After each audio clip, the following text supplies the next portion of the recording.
Before we start today's discussion, we have a special guest today. His name is Junwoo Park.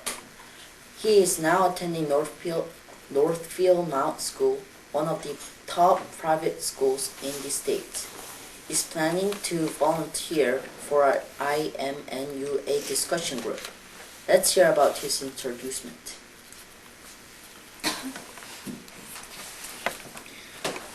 Hi, I'm Junwoo Park, and all my American friends call me June. And I am attending Northfield Mount School, and he said it's one of the top preparatory high school, but actually it doesn't matter too much, like if it's a top school or not. What really matters to your studying abroad is that your passion or your ability to take challenge and overcome. Because to study abroad like 5,000 miles or 6,000 miles from here is really like a challenging thing to do, because almost all the Korean students who went from Korea to any school in the United States, they never left their home before, and then now they have to live in a totally different situation and condition, and they have to catch up all the academic and social life and everything. So it's really challenging thing to do. And so what I want to suggest is just don't let your parents decide your all life, because going to study abroad is like really important thing in your life, because you're not gonna come back here a year later, because you're gonna come back here at least 10 years later. So it's really important portion of your life, and if you don't have really real reason why you're going there, it'll be just failure to how well you live your life or something. And so just decide your dream, what you're gonna be, and just try to get passion to try to achieve those goals you set up already, and just follow it with your passion, and then later you'll have a bright future. And if you're ready to hear, if you have already passion or so, I want to share my experience of American preparatory high school. And the first thing would be academic side of the prep schools in America, and it's really different from Korean high schools, because in Korean high school, as you know, they only care about subjects and studies, and also college entrance tests, and that's it. And they have to, if one of the Korean students want to play basketball in like competitive teams, they have to drop all those academic conditions, and all the teachers suggest them to give up all those important portion of their school life. But in America, it's totally different situation. There are over 60 competitive sports teams in my high school, and most of all the high schools in America, and it's really fun thing to do. and you have to. It's really challenging thing to do because you have to give up 2 hours a day every day, and also on Saturday you have to participate in game. It can be away game or home game. It's just like baseball, Korean baseball team going home game and away game, and sometimes it's in practice you have to, for example, in swimming team you have to swim for 2 hours, and my coach doesn't let us stop, and it is really hard thing to do, and after practice you are so tired, and it is really hard to do all the homeworks that my teacher gave me. And even on weekend, if I go to if I have away meet and I have to give up 10 hours, 12 hours, because we leave at 10 o'clock and come back to our dorm at 10 p.m. It's very tiresome thing to do. And especially in academic programs, it's really interesting because there is nothing like class in Korean concept. Like, there is no such thing as class that consists of like 30 or 50 people in one class, and different teacher comes to your class and they have to study that. There is, for example, in high school, for over 12 hours in the school and same class. Since all the prep school students leave in their dormitory, they in the morning they go to classes, and they since they have different classes, they go to different buildings because they have science building and science laboratory building and mathematics building and all different buildings. So there are enormous amount of buildings and classrooms and teachers too, because usually in a class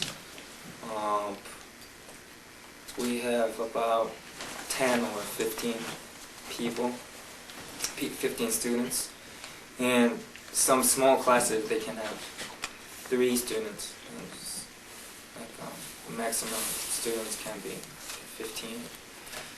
And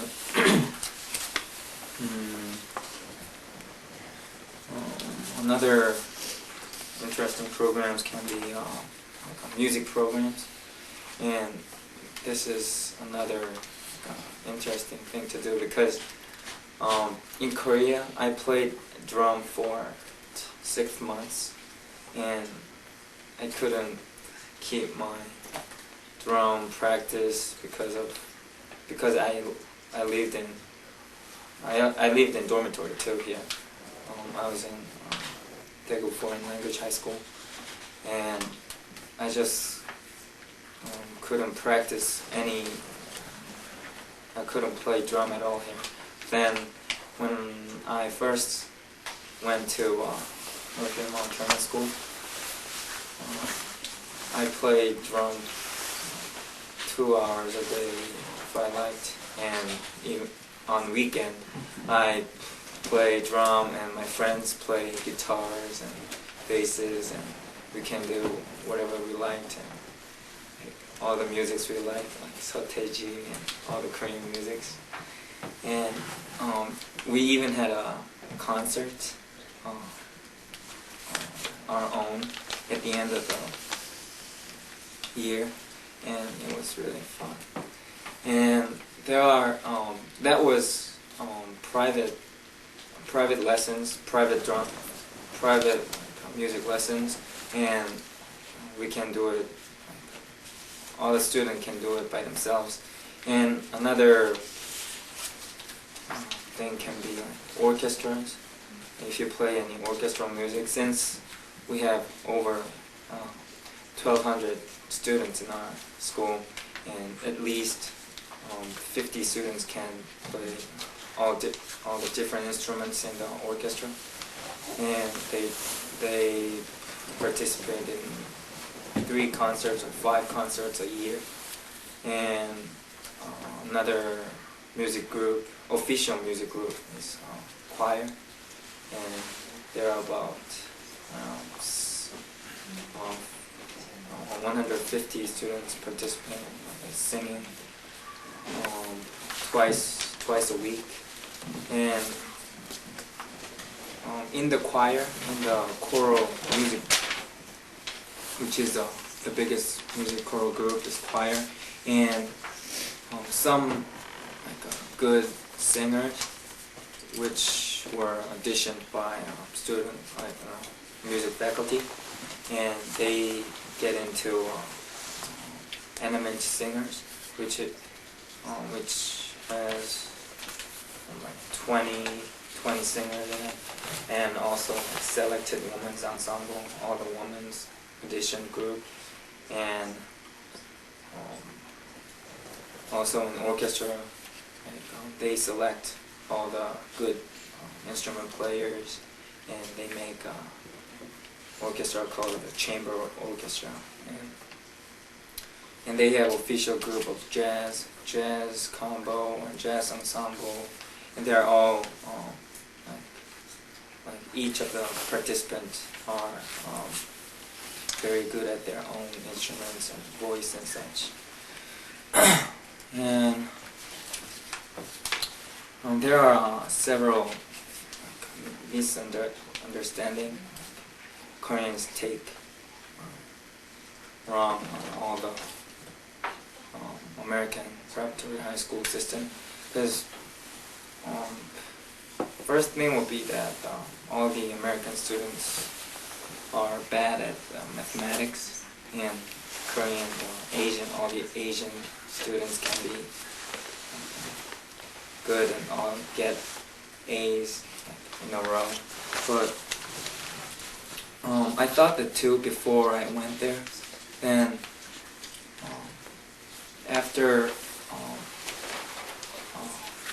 right after I went there, I took replacement tests, and I went up to all the different courses. What I thought before was just had only one course and follow what they teach, but you can choose courses whatever you want based on your mathematical ability. Like, all the academic programs are just like that, because they have like introductory courses and normal courses and advanced classes, so you can choose whatever you want based on your ability. And so there are about 8 mathematical courses, beginning from like middle school, 2nd grade till college, sophomore grade. And if you're just good enough to take those courses, you can take those high-level college courses, and at the end of the year, you can take tests and get the credit from the colleges if you're going to American colleges. And if you have any questions you'd like to ask, just ask me. I think that's it. Thank you, Mr. Park. If you have any questions, please raise your hand.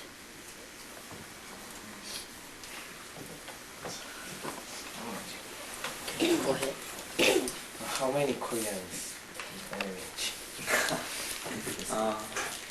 In NMH, there are about 80 Korean students, it is a lot of people, and there are exactly, I think, 1,200 people, so it's less than 10%, but over 5%. So it is not little amount of people, and that's why Koreans affect a lot in all the school systems. And if they don't like something, they just ask the faculty to change something, and they request. And that's why we have kimchi in school restaurants. Yeah, it's really, and there are over 100 Chinese and about 30 Japanese, so it's all mixed. There are there are students from over 40 countries, so it's really, ethnic groups are mixed in my school. Anyone else? And how big the campus of the NMH school? Interestingly, our school has 2 campuses, and it's I heard that it is about 7,000 acres, and it's pretty much the largest school, largest prep school in America, and it has 2 campuses and about over 50 buildings.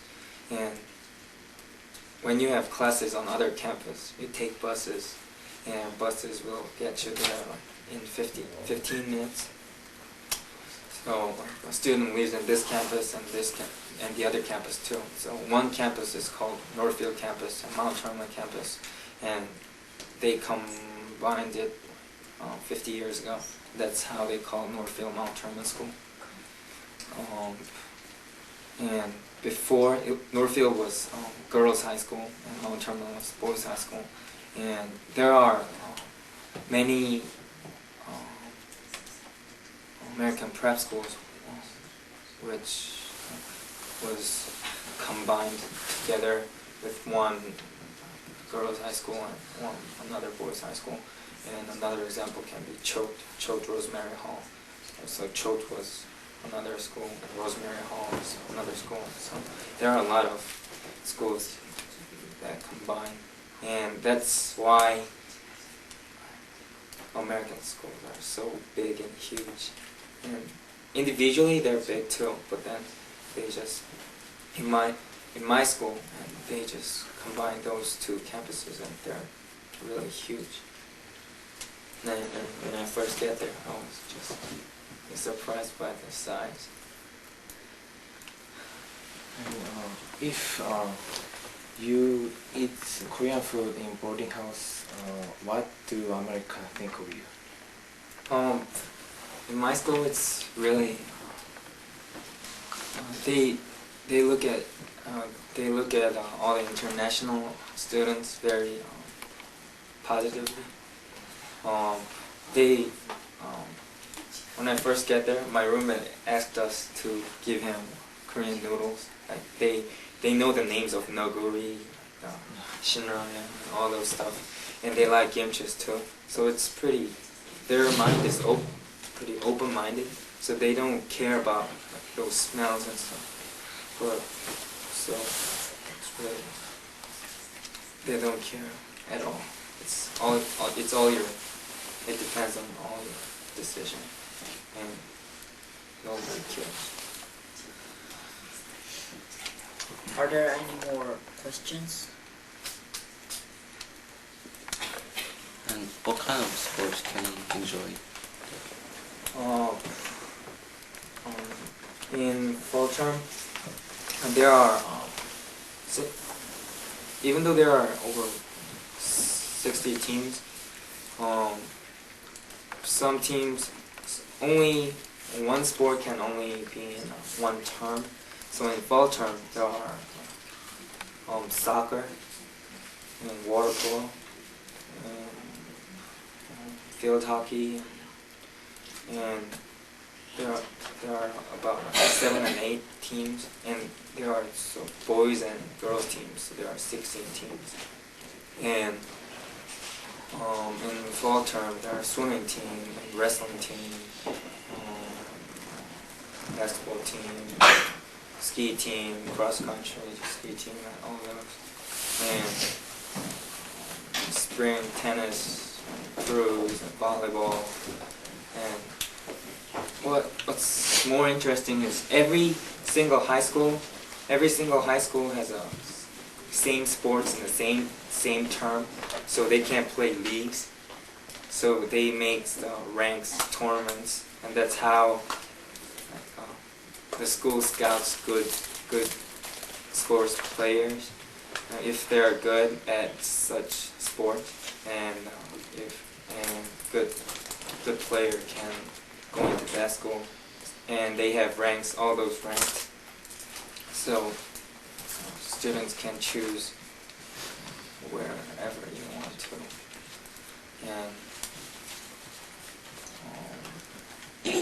and there are those are competitive sports teams, but there are also just recreational teams that just enjoying, like personal fitness, just like gaining muscles, and like soccer for fun, like frisbees and all those. So you can choose, pretty much you can choose whatever you want. There are numerous teams and numerous courses.